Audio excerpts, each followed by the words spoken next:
அப்போ தேவன், அவர் எவ்வளவு பெரிய தேவன், நம் மீது உள்ள அந்த கரிசனையினால நாம் எப்படி நடக்கணும், எந்த இடத்துல நிக்கணும், எந்த இடத்துல நம்ம உட்காரணும், அதை குறித்து கூட கர்த்தர் தெளிவான ஒரு போதகத்தை நமக்கு போதிக்கிறத நம்ம பார்க்கிறோம்.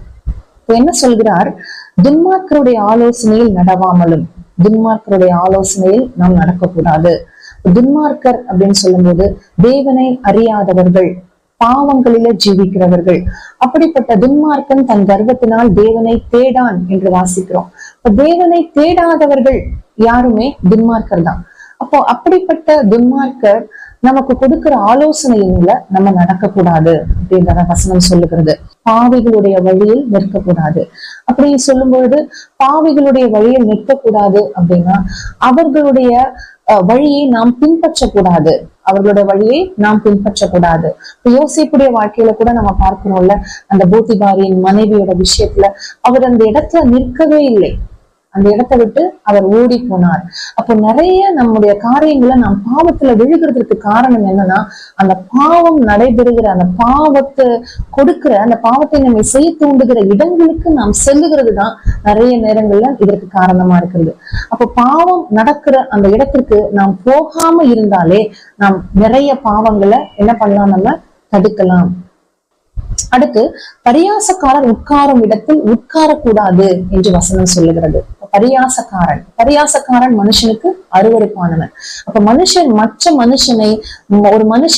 மனுஷனை பரியாசம் செய்யறாங்க அப்படி சொல்லும் பொழுது, பரியாசக்காரர்களுடைய அந்த குவாலிட்டி எல்லாம் நமக்கு தெரியும் இல்லையா? பரியாசக்காரர்கள் எப்படி இருப்பாங்க அப்படிங்கிறது நமக்கு தெரியும். அப்ப ஒரு மனுஷன் பரியாசக்காரனா நமக்கு தெரியறான் அப்படின்னா அந்த மனுஷனுடைய பக்கத்துல நம்ம உட்காரக்கூடாது. அப்ப நம்ம உட்கார்ந்தோம் அப்படின்னா அடுத்து ஒரு நாள் அவங்களோடு கூட இருப்போம். அவங்க பரியாசம் பண்றதை பார்த்து நம்ம சிரிப்போம். அடுத்த நாள் நாமும் அவர்களோடு சேர்ந்து மற்றவர்களை பரியாசம் பண்ண ஆரம்பிப்போம். அப்படியாக பரியாசக்கார உட்கார இடத்துல நாம் உட்காரக்கூடாது.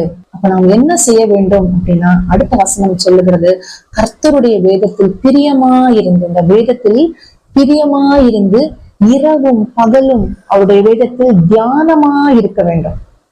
தேவனுடைய வேதத்துல நாம் பிரியமா இருக்க வேண்டும். நாம் இதை நேசிக்க வேண்டும். இந்த வேதத்தை நேசிக்கிறவர்களுக்கு மிகுந்த சமாதானம் உண்டு என்று வசனம் சொல்லுகிறது. தேவன் நம்முடைய கையில கொடுத்திருக்கிற வேதத்தை நாம் என்ன பண்ணணும்? நேசிக்கணும், பிரியமா இருக்கணும். பிரியமா இருந்தா நாம் என்ன பண்ண மாட்டோம்? வேதத்தை படிக்காம இருக்க மாட்டோம். அப்ப வேதத்தை நம்ம படிச்சு அதோட வார்த்தைகள், தேவனுடைய வார்த்தைகளை நம்ம தியானித்து இரவும் பகலும் ஒரு குறிப்பிட்ட நேரம் மட்டும் இல்ல, இரவும் பகலும் நாம் வேதத்தை தியானிச்சு